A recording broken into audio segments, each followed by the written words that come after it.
كابتن أسامة حسن.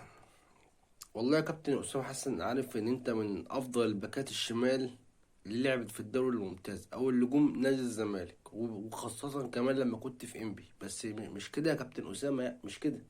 أنت إيه اللي أنت بتقوله ده؟ أشوفهم على الأرض لعيبة الأهلي إيه يا عم، إيه يا عم، في إيه؟ دي كورة. وبعدين أنت محسسني يعني إن إحنا عندنا عباقرة اللعب. وانت مش شايف العك اللي بيحصل بقاله 6 ماتشات ولا ايه؟ انت ايه يا كابتن، ايه يا كابتنه؟ وانت مش شايف يا كابتن احمد سيد زيزو صاحب الكرة وصاحب الملعب؟ مش شايفه؟ شايف الاستاذ عمر جابر؟ امام عاشور بقاله 3 ماتشات بينقل، رابط كده، رابط قلب طوب في رجله، مش قادر يمشي. وبعدين ايوه الماتش مهم، والماتش انما على شرفهم ازاي يعني؟ يعني هو ده ماتش مصيري. وعلى فكرة لو الزمالك اتغلب في يورو ماشي، حد طلع قال لك مرتضى منصور مقعده ومكمل لاخر الموسم؟ لا، الزمالك لو اتغلب من الاهلي الماتش الجاي فليرة بالسلامة، عشان هو كده يعني ايه، طفح الكيل. الخطة اللي بتلعب ديت والتباديل وكل لاعب مش بيلعب في مكانه، يعني ايه، مودي الفريق في داهية.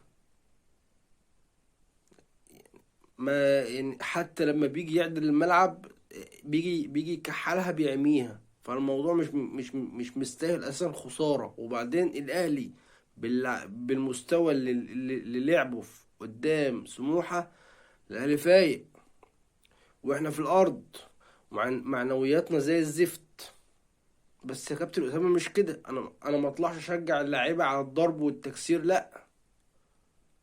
ماشي، انا اقول لهم ابقوا رجاله في الملعب، اي التحام بتاعنا، الكره التانية بتاعتنا، اقفل صح، احاول امسك نص الملعب اللي بقاله 6 ماتشات بلعب بالتلاتة في نص الملعب، وفي الاخر اي فرقه بتلعب قصادي بتاخد مني نص الملعب. اسوان كانت واخده مني نص الملعب وانا بلعب قدامها بتلاتة فنترات. الداخليه نفس الكلام، الاتحاد نفس الكلام، بيراميدز الماتش اللي فات نفس الكلام. الفرقه اللي بتاخد مني نص الملعب انا ما بعرفش العب كوره، ما بعرفش العب كوره. وبعدين احنا بقالنا كام ماتش مش حافظين غير الضربه الثابته اللي يجي منها الجون. مفيش لعبه، مفيش تكتيك، مفيش فنيات في الملعب. ايه يا كابتن اسامه؟ يعني انا اتكلم كوره، ما اطلعش اقول هموتهم وعلى شرفهم وحرضهم. ما الكلام ده هيتاخد ضدك اصلا. يعني الكلام ده هيتاخد ضدك. وربنا يوفقنا الماتش الجاي ان شاء الله، ربنا يوفقنا.